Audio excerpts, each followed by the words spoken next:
So the question is, should I sell or should I refinance?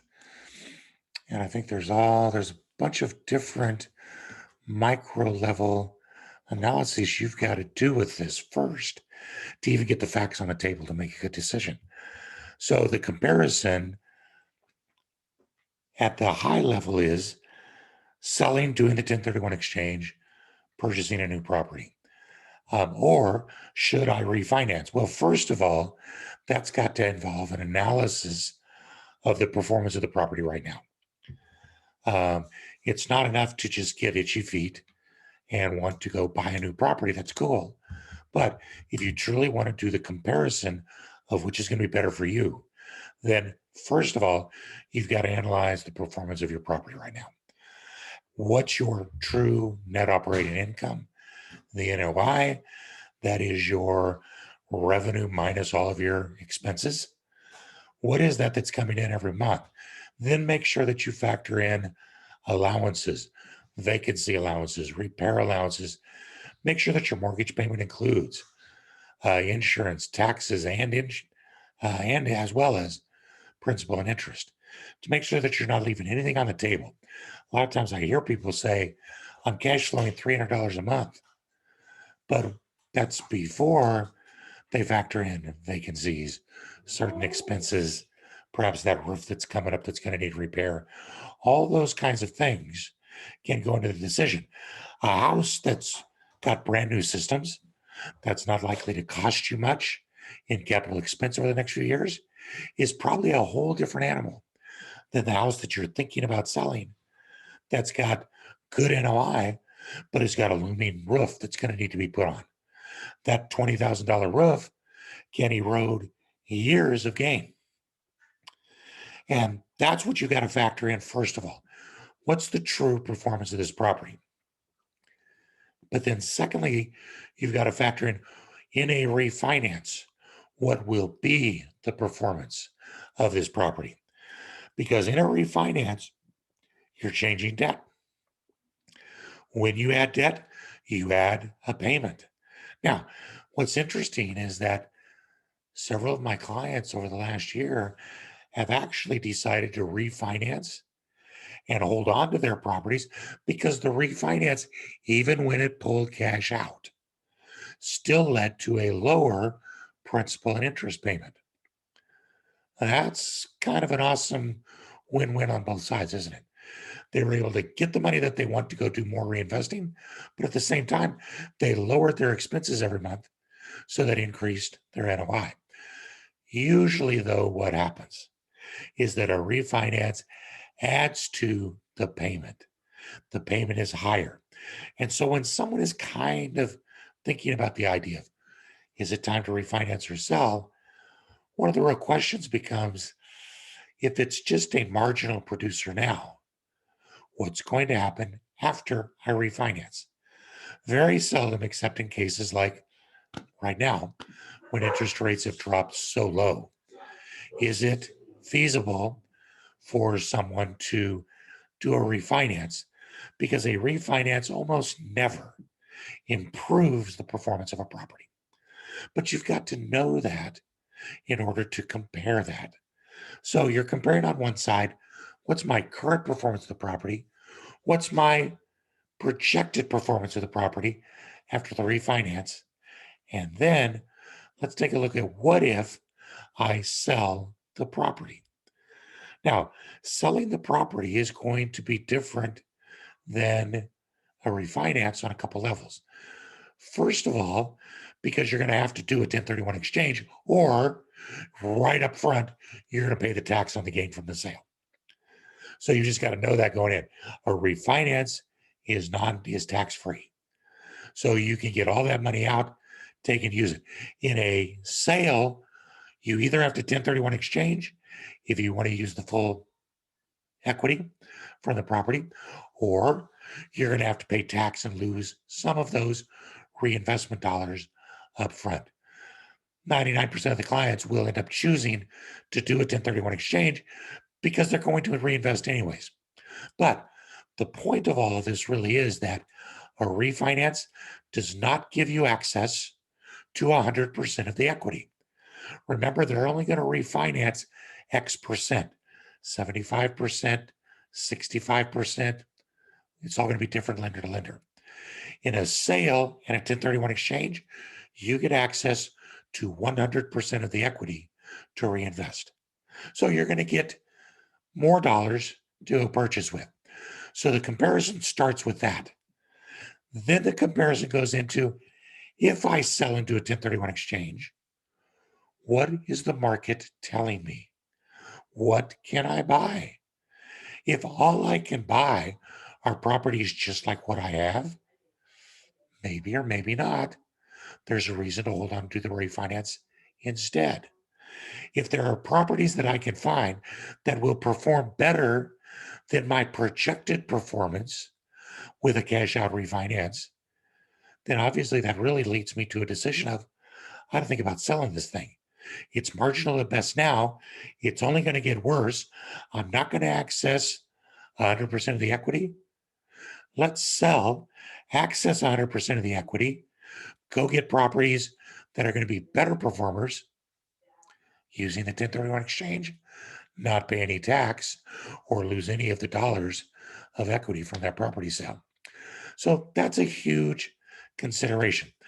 But in addition to the potential performance, if you sell and do a 1031 exchange, you're going to want to compare with where and what type of property I would go into versus what I have. Now, this speaks back again, in part, to the capital expense items. Do I have looming capital expense in my refinance? Maybe even if all I get is the exact same property, but that has a new roof. My performance is going to be the same, but I don't have to worry about putting a $20,000 roof on this property in the next couple of years, so that that doesn't eat up all of my net profit from the operation of the property. So capital expense can be a big factor. Potential capital expense can be a big factor in whether I should refinance, hang on to that property, or sell and go buy something else. But in addition to that capital expense item, there's also the appreciation potential. The property that I own right now, is it in the path of progress? Are there factors that are going to make it attractive and increase in value over the next few years?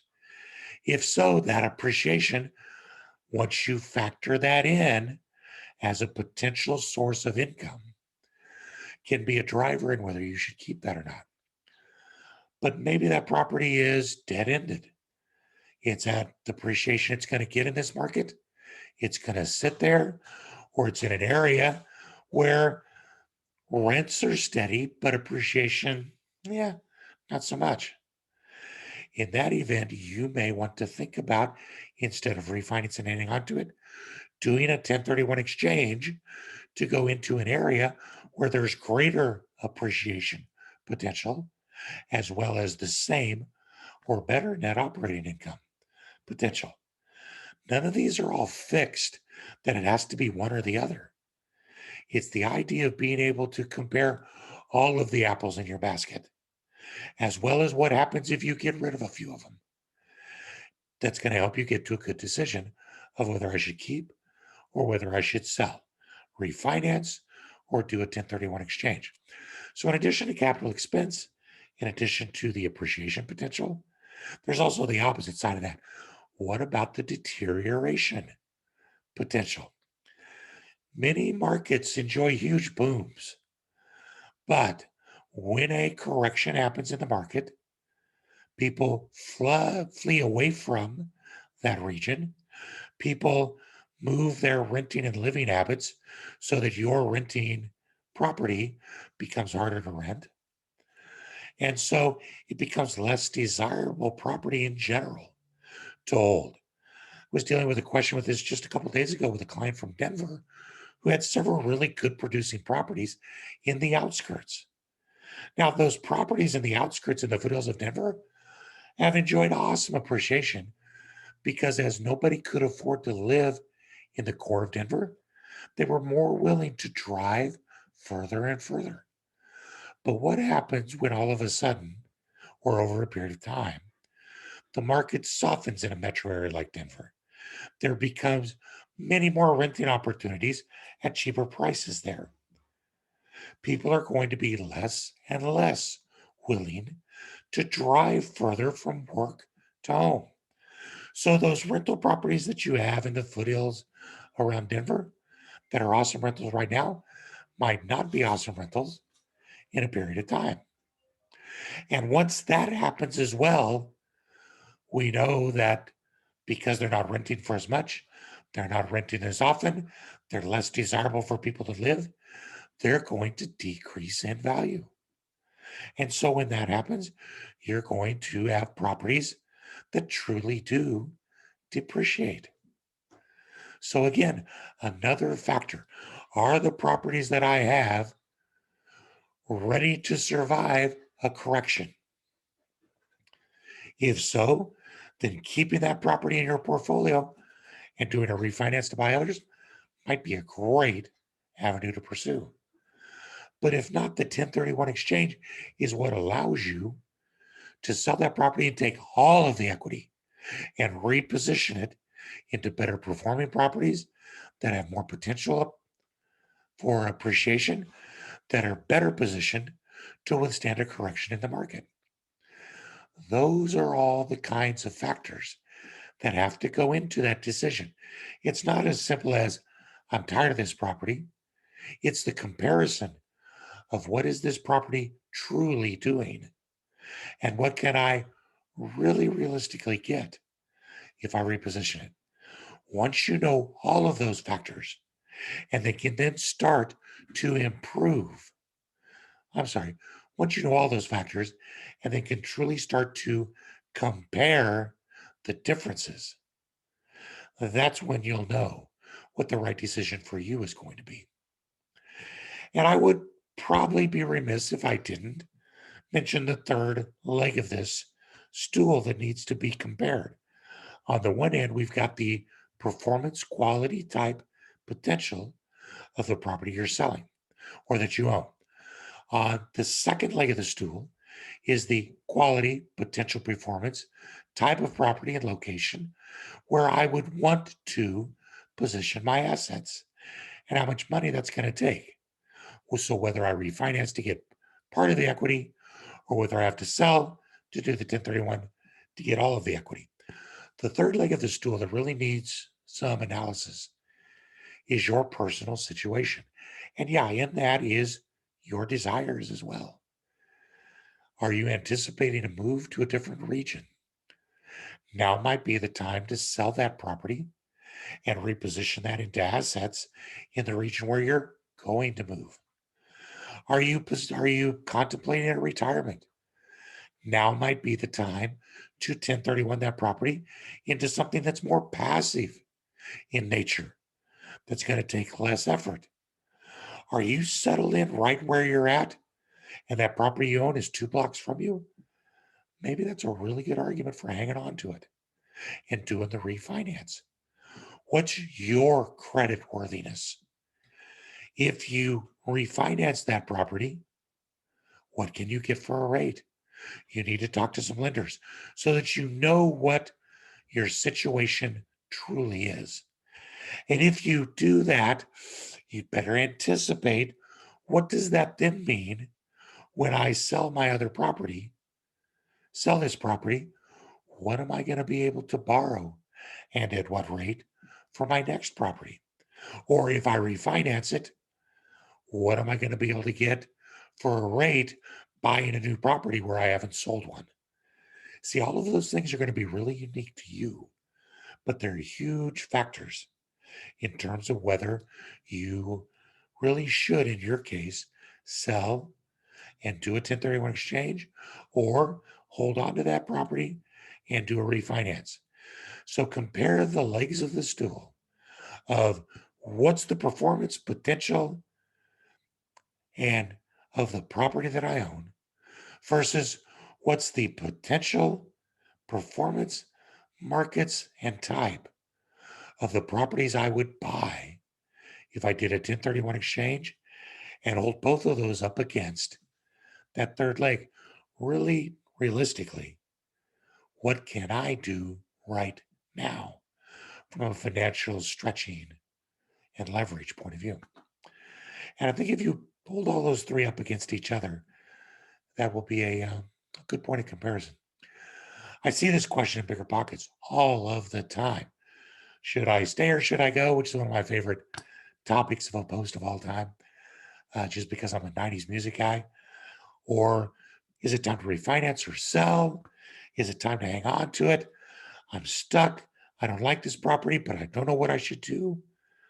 Start with an analysis of exactly where that property's at and what will happen if you refinance it.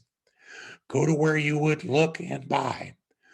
What if I free up all the equity using a 1031 exchange? What can I buy? How will it perform? And what's the potential for down the road of that property, of that area, both in terms of appreciation, performance, and appreciation. Thirdly, looking at my personal situation right now, logistically, do I want to keep keeping assets where they are right now? Do I want to move them to a certain area for whatever reason? Are my regions in an asset that has appreciated out? It's time to look elsewhere. Am I looking personally to move from active to passive or from the West to the South, from a taxed state to a tax free state? All of those things are factors that can help to inform your decision. Unfortunately, there's a lot to it, but guess what? Excel has unlimited numbers of columns and rows. So if you're an Excel junkie like I am, break open a spreadsheet and let the game begin.